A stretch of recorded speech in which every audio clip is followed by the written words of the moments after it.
Hari ini kita bakal bahas sesuatu yang mungkin bakal bikin kamu ngerasa tertampar, tapi dalam artian yang baik.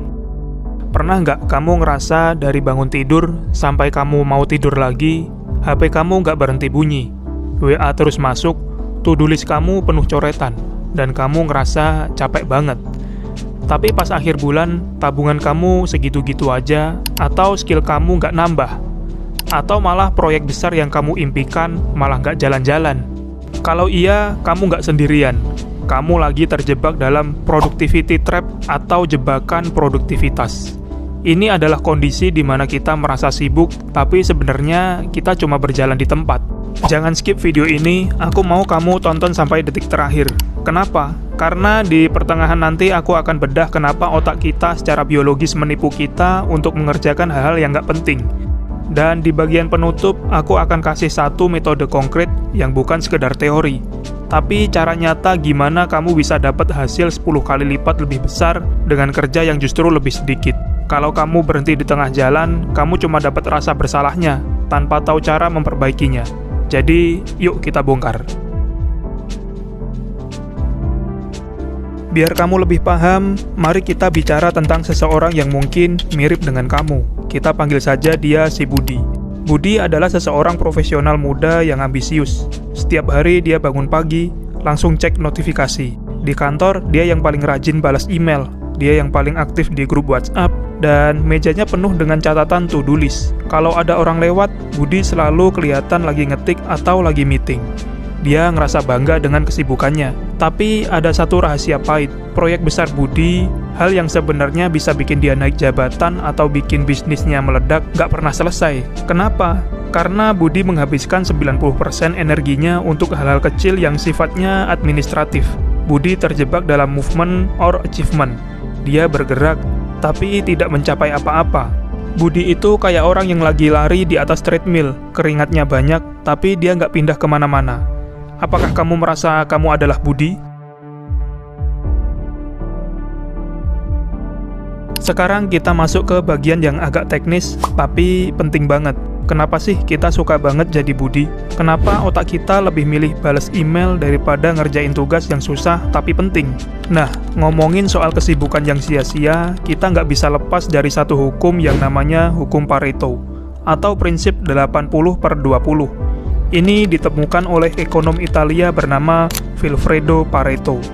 Intinya gini, 80% dari hasil yang kamu dapatkan sebenarnya cuma berasal dari 20% usaha kamu. Coba kamu cek lemari baju kamu. Biasanya 80% dari baju kamu cuma pakai 20% baju yang itu-itu aja kan? Sisanya cuma menu-menuhin lemari. Nah, di dunia kerja, polanya sama persis. Makanya, banyak dari kita malah jungkir balik di angka yang 80%. Kita ngabisin energi cuma buat hal-hal yang kontribusinya cuma 20% ke masa depan kita. Contohnya apa? Terlalu lama milihin warna folder kerja, atau ngecek statistik setiap jam padahal nggak ngerubah apa-apa. Kalau kamu fokus di angka 20% ini, kamu bakal dapat hasil 80%. Kamu bisa kerja lebih sebentar, tapi hasil jauh lebih besar. Kenapa orang jarang ngelakuin ini? Karena nyari yang 20% itu butuh mikir, butuh riset, dan butuh keberanian buat ninggalin yang 80% tadi. Orang yang lebih milih sibuk ngerjain yang 80% karena itu gampang, walaupun hasilnya receh. Yang kedua, hukum Parkinson. Kalau kamu kasih waktu seharian buat bikin satu slide presentasi, ya bakal selesai seharian. Kamu bakal sibuk nyari gambar yang pas, ganti warna, padahal substansinya bisa selesai dalam 15 menit. Kita sering memperlama kerjaan supaya kita ngerasa kita sibuk bekerja.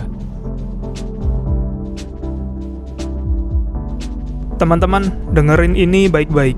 Sibuk adalah sebuah bentuk kemalasan. Loh, kok bisa? Iya, malas berpikir secara strategis. Malas untuk bilang tidak pada hal-hal yang nggak penting. Kalau kamu terus-terusan ada di jebakan ini, 5 tahun lagi kamu bakal ada di posisi yang sama. Dunia nggak peduli seberapa capek kamu. Dunia cuma peduli pada hasil yang kamu berikan. Ada kutipan yang bagus banget dari Tim Ferriss. Bunyinya gini, menjadi sibuk adalah bukti visual bahwa kamu kehilangan kendali atas hidupmu. Kita harus berhenti memuja kesibukan. Di zaman sekarang, orang yang paling sukses bukan orang yang paling sibuk, tapi orang yang paling paham di mana dia harus naruh energinya. Terus gimana caranya keluar? Aku punya satu cara yang aku sebut dengan the power of one. Setiap pagi sebelum buka HP, tanya ke diri sendiri, kalau hari ini aku cuma bisa ngerjain satu hal mana yang bakal bikin semua tugas lainnya jadi nggak penting atau jadi lebih mudah? Kerjain itu dulu selama 2-3 jam tanpa gangguan sama sekali. Jangan buka HP, jangan buka browser, dan jangan buka sosmed. Kalau hal itu belum selesai, jangan berani-berani nyentuh HP ataupun buka WA. Kenapa ini efektif? Karena ini memaksa kamu untuk fokus pada apa yang kamu kerjakan. Kamu mungkin cuma kerja 3 jam, tapi dampak 3 jam itu jauh lebih besar daripada 10 jam kesibukan palsu kayak si Budi tadi. Sebagai penutup, aku mau kasih tahu kenapa aku minta kamu nonton sampai akhir. Banyak orang cuma nonton tips produktivitas di TikTok yang durasinya 15 detik. Mereka dapat motivasi sesaat, tapi besoknya balik lagi terjebak di roda tikus. Dengan kamu nonton video ini sampai akhir, kamu sebenarnya lagi ngelatih otot fokus kamu. Sesuatu yang nggak dimiliki kebanyakan orang sekarang.